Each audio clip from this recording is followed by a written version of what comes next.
coffee shop, and there were these two boys. We were out of whipped cream, so I went to the grocery store, and there was this boy. He was really cute. He was the checkout guy, and I think he had thrown one in or something, and so I was talking to him. I thought he was really cool. I thought he was flirting with me. So I was like, come over to my work sometime. We'll hang out. So he was like, okay. So a couple of days later, him and a friend came in, and he was like, we're having a party tonight. I just broke up with my boyfriend. I want you to come, and I want you to be my date for this party. So of course I was 17, and I was like, oh my god, this hot guy is like asking me out on a date with his friends, And I had never been a guy before, and so to me this was a big deal. And so I was like, well, I close tonight. I'll be closing the store, so just come by after work, and you can pick me up. And so he was like, okay. So it was about 11:30. I was working with one other person. She was my best friend. And so I told her that I was going to be meeting these guys. And she was like, well, do you want me to wait around? I was like, no, I'll be fine. So she left, and then they drove up. And actually, I decided not to go with them. I was just like, it's time for me to go. I just want to go home, whatever. They're like, well, okay. So they turned to go to the car. I turned to go to mine. They come up behind me, and he rams my head into my car door, which breaks my nose.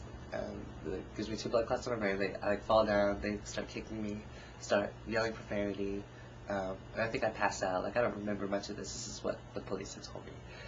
They scratched the word fag into the hood of my car, and then they left me there, in my own blood, just lying there on this highway.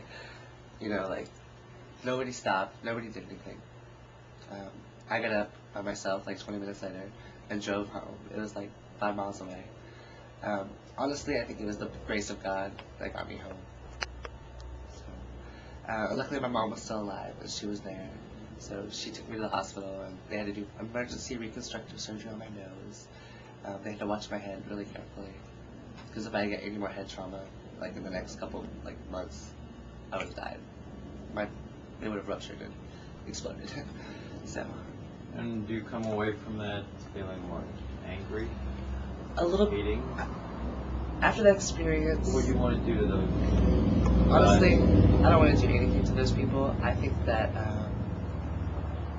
I just need to tell my story, and I need to put the word out there so that maybe it won't happen to other people. I think that if more people are understanding, if more people know that just because I dress up or just because I'm gay doesn't make me any different than you or your friends or your family, just because you think you're normal, what's normal? You know what I'm saying? Honestly, normal is just being a person.